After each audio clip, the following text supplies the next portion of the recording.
ಇನ್ನು ನೀಟ್ ಪರೀಕ್ಷೆಯ ಪ್ರಶ್ನೆ ಪತ್ರಿಕೆ ಸೋರಿಕೆ ಪ್ರಕರಣಕ್ಕೆ ಸಂಬಂಧಪಟ್ಟಂತೆ ಪ್ರಮುಖ ಆರೋಪಿಯನ್ನ ವಶಕ್ಕೆ ಪಡೆದ ಸಿಬಿಐ.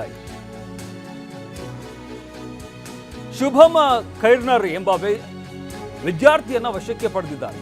10 ಲಕ್ಷ ರೂಪಾಯಿಗೆ ಪ್ರಶ್ನೆ ಪತ್ರಿಕೆ ಖರೀದಿಸಿದಂತಹ ಶುಭಂ ಈತ 10 ಲಕ್ಷ ರೂಪಾಯಿ ಕೊಟ್ಟು ಪ್ರಶ್ನೆ ಪತ್ರಿಕೆಯನ್ನ ಖರೀದಿ ಮಾಡಿದ್ದ ಅನ್ನೋ ಮಾಹಿತಿ ಈಗ ಗೊತ್ತಾಗ್ತಾ ಇರುವಂತದ್ದು. 15 ಲಕ್ಷ ರೂಪಾಯಿಗೆ ಪ್ರಶ್ನೆ ಪತ್ರಿಕೆಯನ್ನ ಶುಭಂ ಮಾರಿರ್ತಾನೆ. ಸಿಬಿಐ ಅಧಿಕಾರಿಗಳಿಂದ ಶುಭಂನನ್ನ ತೀವ್ರ ವಿಚಾರಣೆಗೆ ಒಳಪಡಿಸಲಾಗಿದೆ. ನೀಟ್ ಪ್ರಶ್ನೆ ಪತ್ರಿಕೆ ಸೋರಿಕೆ ಪ್ರಕರಣಕ್ಕೆ ಸಂಬಂಧಪಟ್ಟಂತೆ ಪ್ರಮುಖ ಆರೋಪಿಯನ್ನ ಸಿಬಿಐ ಅಧಿಕಾರಿಗಳು ವಶಕ್ಕೆ ಪಡೆದಿದ್ದಾರೆ. ಶುಭಂ ಖೈರ್ನರ್ ಎಂಬ ವಿದ್ಯಾರ್ಥಿ ಈತನನ್ನು ವಶಕ್ಕೆ ಪಡೆಯಲಾಗಿದೆ. ಈತ 10 ಲಕ್ಷ ರೂಪಾಯಿಗೆ ಪ್ರಶ್ನೆ ಪತ್ರಿಕೆಯನ್ನು ಖರೀದಿ ಮಾಡ್ತಾನೆ. ಇದ್ರ ಜೊತೆಗೆ 15 ಲಕ್ಷ ರೂಪಾಯಿಗೆ ಪ್ರಶ್ನೆ ಪತ್ರಿಕೆಯನ್ನು ಮಾರಾಟ ಕೂಡ ಮಾಡಿರ್ತಾನೆ.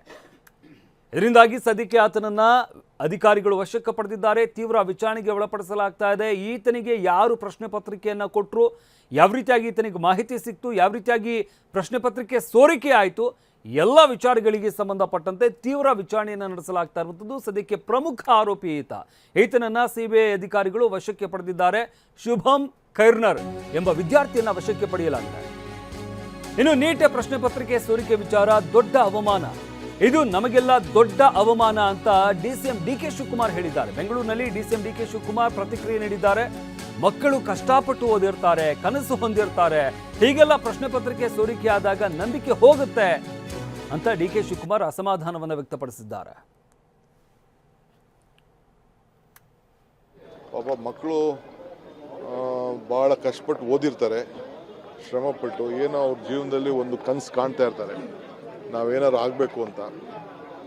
ಈ ರೀತಿ ಇದೆಲ್ಲ ಲೀಕ್ ಆಗೋಯ್ತು ಅಂದರೆ ಯಾರದೇ ಆಗಲಿ ಎಲ್ಲೇ ಲೀಕ್ ಆಯಿತು ಅಂದರೆ ಇದು ಭಾಳ ಅವಮಾನಕರವಾದಂಥ ಪ್ರಶ್ನೆ. ಆಮೇಲೆ ನಂಬಿಕೆನೇ ಹೋಗ್ಬಿಡ್ತದೆ.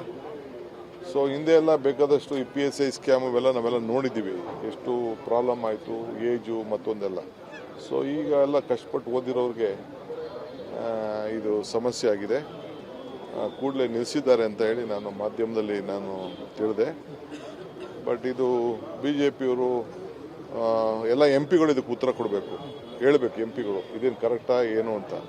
ನಾನು ಅಶ್ವತ್ಥ ನಾರಾಯಣ ಮಾತಾಡ್ತಾ ನೋಡ್ತಾ ಇದ್ದೆ, ನಾವು ಕ್ಯಾನ್ಸಲ್ ಮಾಡಿರೋದು ಒಳ್ಳೇದು ಅಂತ ಹೇಳ್ತಾ ಇದ್ದಾರೆ. ಬಟ್ ಅವರು ಎಜುಕೇಷನ್ ಮಿನಿಸ್ಟರ್ ಆಗಿದ್ದವರು ಇದು ನಡೆದಿದ್ರೆ ಸರಿನಾ ಇಲ್ಲ ಅನ್ನೋದು ಹೇಳಬೇಕು, ಇದು ಖಂಡಿಸ್ಬೇಕು.